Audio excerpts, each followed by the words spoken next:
We have Michelle, she, her, from New York, a theist, wants to talk about the God question. Would we know supernatural apart from alien or future tech? Michelle, how are you doing today? Doing very well, Mr. Dickie and Mr. Gilliver. Well, what's on your mind about the God question here today? I've been a fan of the shows around on YouTube that discuss this question quite a bit. And I see a lot of enthusiasm over the years from the hosts, like still have that core enthusiasm. Can I mention some of these shows? Is that okay if they're on your line and like the other one? Like, can I mention? Well, what about just describe the enthusiasm that you're talking about? Enthusiasm about talking about the God question? Enthusiasm about continuing, does God exist? Okay. Because, I mean, you guys have been so hammered by the same old arguments. Like, if someone's not going to the teleological, they're going to the ontological, or it's some inane thing. And for the life of me, I can't really think of any good evidence or other than, like, I would say maybe the myriad of life that exists on Earth and all the numbers that went in and all the everything, the physics, just everything.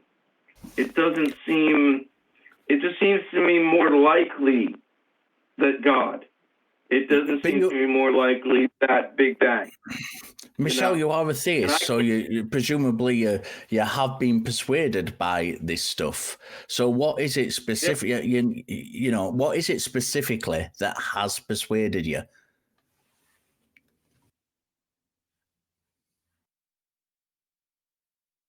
Michelle, are you there? Still with us, Michelle? I'm here. That's good. No, I'm here. That's a good question, Mr. Gilliver. No, I didn't pronounce it correctly. I'm sorry, Mr. Gilliver. I'm sorry, I'm totally butchering your name there. It's fine. But there's been a lot of things that have persuaded me. Would they persuade anybody else? I don't think so. So why share them? Do you think that they should persuade you? Are they things that you think should be persuasive to you? They have me not convinced, but they have me a little bit in faith. Yeah. And So that wasn't my question. My question was, do you think the things that persuade you, do you think that they should be persuasive to you? They seem to be persuading, they seem to be making me believe, so I can't just simply excuse them. You know what I mean? Yeah. I mean, there's lots of reasons that people believe.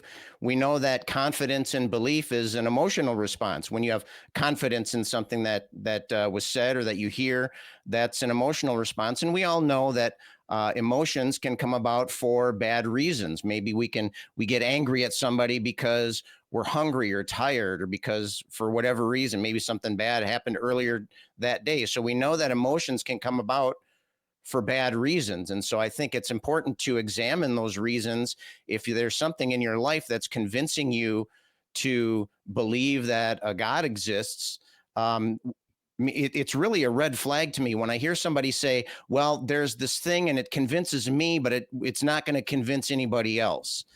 And so to me, that's saying you don't necessarily accept that it should be persuasive. Are you being persuaded by for a good reason? Do you think that you believe for a good reason, or do you think maybe you have some of these other responses? Maybe you were raised to be religious. Maybe you're in a religious setting now. There could be, maybe you had some kind of difficulty in your life, so you were vulnerable at a particular time and you adopted this. Your mind associates a change in your life with the adoption of a religious belief. Do you think that the reasons that are convincing to you are good? And if you don't think that they're good reasons, do you think that maybe you should rethink? I'll give you one reason I think is decent. Not good, but decent. The Earth is how big compared to the sun? The Earth, I always forget how many times it can fit inside the center of the sun if the sun was hollow. And Okay. literally, the Earth is less the size is much less than the size of a basketball compared to the sun. Yet we're in a perfect orbit around the sun to elicit nice temperate weather in the most densely populated areas. Mm-hmm. Scott Dickie, the mathematician, would you like to address this, which clearly falls into the law of very large numbers? I mean, I would just say gravity. Is that what you're talking about? You're saying that gravity is a reason to believe, or are you talking about like how the Earth is in quote unquote the Goldilocks zone? Is that what you're looking at there, or what? I'm not really entirely sure Yeah, what the it is you were Goldilocks, saying was your reason to believe. not only the Goldilocks zone, but also the sheer size of the sun compared to the Earth. I mean, the Earth is less than the size of a basketball. How did it get The to the Earth obviously is Goldilocks not zone? less than the size of a basketball, but I think what you mean is that it's Compared to very, the sun. if the sun was represented by like, you know, a beach ball or something, then maybe the Earth would be the size of a marble. Or is that kind of what you're saying? So Yeah. there's things out there that are bigger than the Earth. Is that the argument It's that I'm not hearing that, here? but so tangentially bigger than the Earth, so tangentially, so grandiose. I mean, the universe seems like something that's grandiose, like it's all, and everything was all set in place just so. So at this time, we apes could say, we could rise up on our legs and say, and keep saying, whoa, this stuff keeps amazing us, no matter. I think what Richard was alluding to earlier with the idea of large numbers is that there's lots and lots of big stars out there. And in the grand scheme of things, our star really isn't all that amazing. It's really not all that spectacular. And it's not even really all that big. But there's going to be lots of stars out there that have planets surrounding them, that many of them are in the Goldilocks zone. There are scientists today that are looking for that kind of thing. They found lots and lots of planets out there. Why do you, why you would think that life turning out this way, you could even argue that it's almost inevitable. And so if that's the case, how would that lead you to the existence of a God? I mean, it seems to me like the argument you're trying to make, and please correct me if I'm wrong, the solar system is just so awesome, there must be a God. Is that kind of what your argument is? But not just the solar system. I'm talking about the whole cosmos. I mean, we got things floating around in our space that are called black holes. I mean, okay, but that's there just because. And so that's also a product of gravity. So gravity's a thing. So okay, gravity's just there just because. Gravity's just there just because. We need it to function, and it's just there just because. We need it for serious. Michelle, earlier in the call, you said that you thought God was more likely than the Big Bang. You've done a lot of talking about space and the universe. Is it that you don't accept the Big Bang at all, or is it that you are? No. Okay, that's what I'm trying to clarify. So what? Why did you mention you thought God was more likely than the Big Bang? Then, what specifically about that? I mean, like, I think how he did it was through the Big Bang. Like when God said, "Let there be light," Big Bang, light emanating and going out from one source to the ends of the cosmos, and it's still continuing, speeding up. You do know that the guy who I mentioned this on the show a couple of weeks ago. It seems to be like my main talking point recently. The guy who actually came up, the Catholic priest who came up with the Big Bang theory, actually rejected this idea that it was done through God, don't you? There was a kind of the Pope Pius came out and said that God had created the universe through the Big Bang, and the Big Bang was evidence for God's existence. And Lemaitre, who was the guy who came up with the Big Bang Theory, said, no, this is not the case. He says, I disagree with that sentiment. We should separate the science from religious faith, and we shouldn't be making statements like that. What do you know that the guy who came up with the Big Bang Theory himself rejected?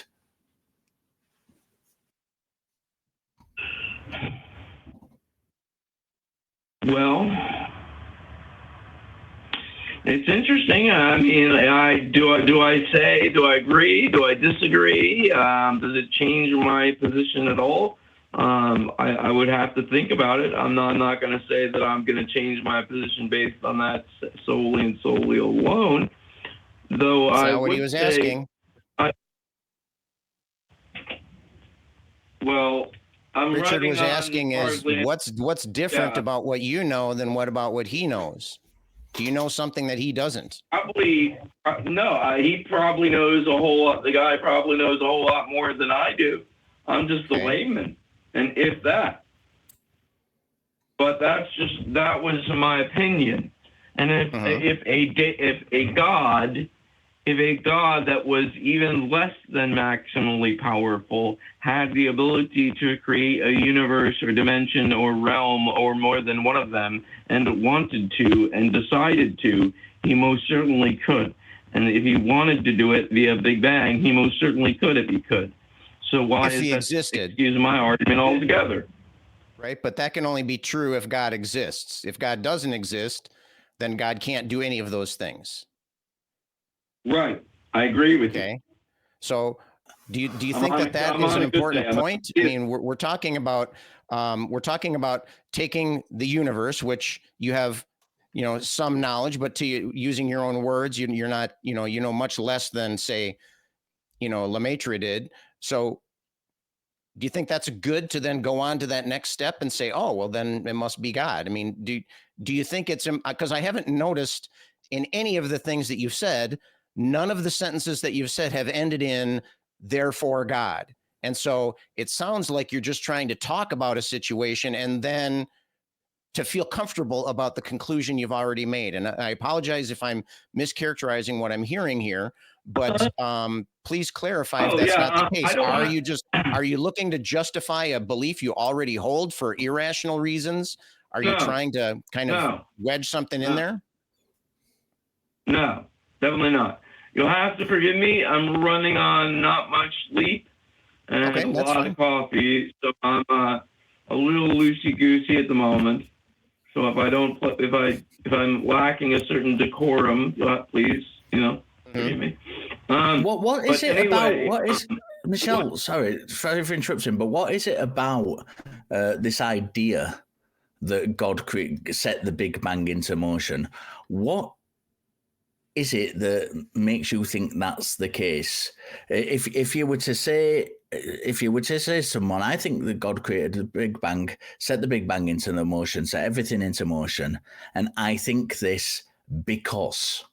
What explanation would you give for that because? Right. Yeah.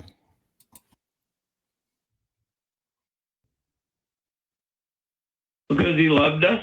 He wanted us to be here because he knew we wanted to be here, no matter how much we had to suffer to get here, and all the grueling and the suffering that we have to endure day by day, not to mention all the children who die of hunger each day.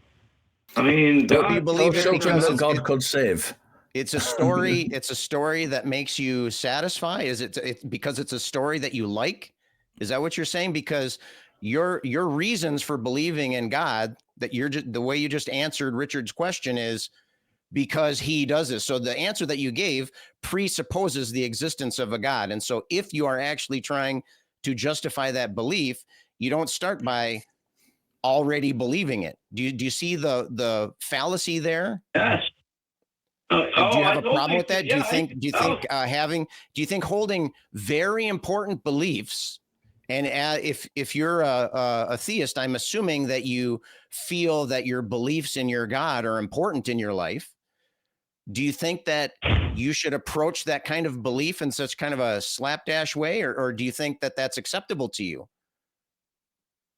Well, let me ask you a question. Why is supposing or presupposing, when it comes to scientific method, that there is no God and therefore trying to prove you're wrong via that direction, is that okay? But when I say when I presuppose God, whoa, you can't do that, man. What do you mean? So who's presupposing there's no God here? The atheists. Which atheists? You're talking to two of them here. I don't presuppose that. I think I can speak for Richard. I don't think he comes into it presupposing that there's no God. So so when you say you're not convinced, are you presupposing that you're not convinced, or are you supposing that you're not convinced?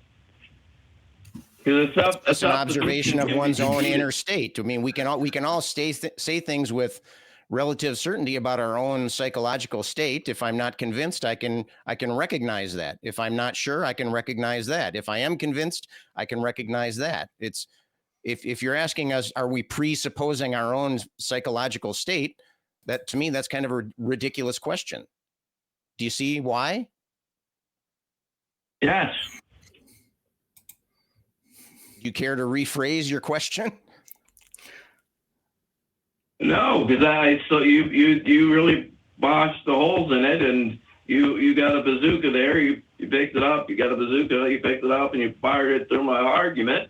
And God damn it, I feel quite naked right now. Well, I'm in my birthday suit because of that bazooka you just fired at me.